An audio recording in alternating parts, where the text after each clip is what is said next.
I'm really looking forward to grabbing dinner with Susan at the pub. It's been a while. However, after getting settled in and enjoying ourselves for a bit, I hear a familiar voice from a nearby table. Listening closely, I realize it's Thomas, who should be at home, chatting with another woman. Is he cheating? Worried, I quickly activate a recording app on my phone and start capturing their conversation.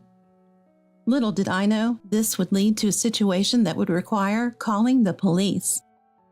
My name is Mary. I'm a 28-year-old office worker without any remarkable accomplishments. I got married last year to Thomas, and although we're living modestly, we've been enjoying our married life. Currently, we've both been working in the city after moving from a suburban area. Adjusting to city life hasn't been easy for me, as I lived with my parents until recently. The reason we moved here is primarily to accommodate Thomas's work. At first, everything was exciting and fun, quite different from my hometown in Philadelphia. But the excitement wore off quickly. Life in the city is expensive, and people seem a bit colder than I'm used to. So I suggested to Thomas that we spend the winter visiting my parents. Surprisingly, he was enthusiastic. We quickly prepared and headed to my family home. What I hadn't told Thomas was that my parents own an old warehouse. The stuff inside is covered in dust and in a terrible state. However, Thomas's eyes lit up when he saw it. He loves those TV shows where they unearth hidden treasures from old buildings and safes. "There's got to be incredible treasures in this warehouse," Thomas exclaimed. "The TV shows say warehouses like this often contain valuable antiques. We should clean it up right away and have it appraised." Excited like a kid on a treasure hunt, Thomas starts exploring the warehouse. And given that it's winter, the temperature inside the unheated warehouse is in the single digits. Sure, I got concerned. Maybe we should call it a day? Just because there's stuff in the storage unit doesn't mean it's valuable. Plus, it's freezing. We could get sick working out here. Let's come back when it's warmer, maybe around springtime. When I suggest this, Thomas looked a bit reluctant, but said, "All right." After that, we headed inside the house and had a warm reunion with my parents. A few days into our stay, Susan reached out. "Long time no see. Heard you're back in town. Want to catch up like old times? How about meeting at a local pub? Let me know." Apparently, Mom had told the neighbors I was back.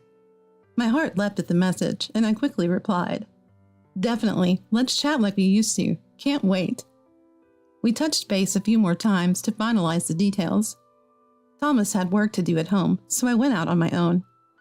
I was a bit nervous meeting Susan after so long, but arrived at the designated spot. Turns out Susan was already there. "Long time, huh? Fill me in on your city life." We headed into the restaurant we had reserved and took our seats, reminiscing about the good old days. We ordered beers and appetizers and kicked back. We were having such a good time that we got a bit rowdy. About 30 minutes in, we finally settled down.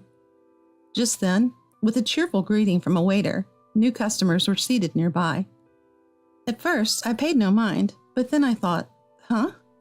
When I heard one of them speak, it sounded like Thomas.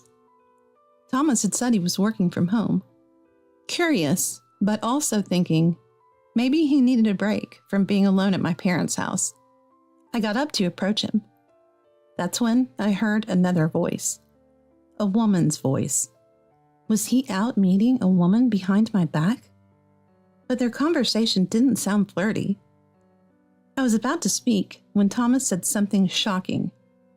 "Look, Karen, I'm glad we went through with today's plan. That storage unit was filled with what looked like valuable antiques. They were dusty and not in the best condition, but they're worth a lot nonetheless." I almost blurted out in shock. The Karen that Thomas was talking to was actually an old friend of mine. We used to hang out a lot before I married Thomas and moved to the city. I thought the name sounded familiar, but never imagined it would be her. More than that, I wanted to confront them. When did they meet? What was their plan? But I held back and continued eavesdropping. Then Karen spoke up. "Right, Mary's family has always been careless with that warehouse. They don't trust that there are valuable things in there. It's a waste, really. We just need to take it and sell it, maybe buy a car with the money. But what about you? If you get caught robbing your wife's place, you're done for. My mind went blank. I almost forgot Susan was with me. But Susan, having heard everything, whispered, "This doesn't sound like a joke. Let's record this. If we go to the police, it's better to have the conversation as evidence." I reached for my phone, my hands trembling. I steadied my shaking hand with the other and started the recording. Throughout, they continued to demean me. Then another bombshell dropped. "Lisa will be at the warehouse soon, right? Tell her not to mess this up," Thomas said to Karen. Lisa was also one of my new friends, smart and knowledgeable, helping me often with schoolwork. Lisa was in on this too? I couldn't believe it. Why? What did I do to deserve this? Susan comforted me, and I managed to compose myself. Susan continued the recording, while I rushed to the restroom and called the police. The officers seemed skeptical, but said, "We'll increase patrols." Not entirely trusting the police, I alerted my neighbors to be vigilant and lock their doors. I then called my parents and emailed all the neighbors I could reach. Though they seemed skeptical, they promised to be cautious. Relieved, I returned to where Susan was sitting. Just then, Thomas's phone rang. Judging by his reaction, Lisa had failed to rob the warehouse. Thomas began to complain about the current situation. From the conversation, it seemed they were meeting here to create an alibi for Lisa. If anything went wrong, they planned to say that Lisa was dining with Karen. Why would they choose this pub as their alibi location on the day I decided to go out for drinks? Inside, I felt a sense of relief mixed with a serves-you-right kind of satisfaction. From that point on, I quietly began preparations for a divorce to free myself from Thomas. First up was getting ready to move out. I tried my best to act normal so I wouldn't arouse suspicion. Turns out preparing to move was more challenging than I thought. Moreover, keeping it from Thomas added an extra layer of stress. But I didn't do this all alone. Susan, who had recorded the conversation for me, lent a helping hand with various tasks. I was so grateful for her support. Thanks to her help, I was able to complete the preparations much faster than I had anticipated. I then immediately filed for divorce from Thomas. When I explained the reasons, he brushed it off. "You can't divorce me over some made-up story. Stop joking and let's prepare dinner." But the moment he heard the recorded conversation, his face turned ashen. "What is this?" he said in a low voice. I laid it all out for Thomas. How he and Karen were scheming at the pub, how Susan and I were sitting nearby, and how we prevented them from stealing antiques from my family's warehouse. Upon hearing this, Thomas finally admitted his guilt. However, he had no intention of going through with the divorce. That's understandable. After all, his parents had passed away, leaving him with no home to return to, but I flatly rejected his plea. He begged repeatedly, but eventually accepted the inevitable when I hinted at legal action.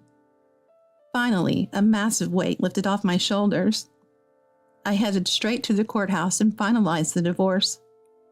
As for Thomas, he seemed lost, unsure of what to do next. 2 days later, I got a call from Nancy. Apparently, Thomas, Karen, and Lisa were all blaming each other for their shared debacle. In fact, Lisa had planned to have a male friend help her move items from the warehouse. But Nancy had called the police when she saw this unfamiliar man after my tip about suspicious activity. The police patrols increased, and Lisa couldn't even get close to my house. She had no choice but to flee. The trio was busy pointing fingers at each other. "You should have been more careful, Lisa. I can't believe you brought some guy without telling us," said one. "Well, you two should have been the cautious ones. How did you not notice Mary was nearby? Why was Mary at the pub in the first place?" "Excuse me? The only confusing thing here is your logic. I just listened to Thomas's plan and had a drink. I didn't do anything, so it's the two of you who are at fault. I'm not involved," said Karen. "What are you talking about? I had no intention of doing anything like this. You're the ones who took my stupid idea and acted on it. I'm not the one to blame," Thomas retorted.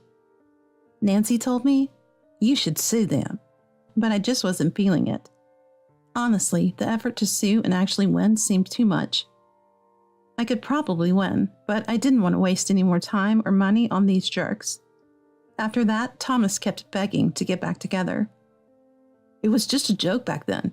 They took it too far. I didn't do anything, I promise. I won't do something stupid like that again, he said, but I didn't trust him. Eventually, Thomas just disappeared. All three were busy convincing their friends that they weren't in the wrong, and eventually those friends drifted away.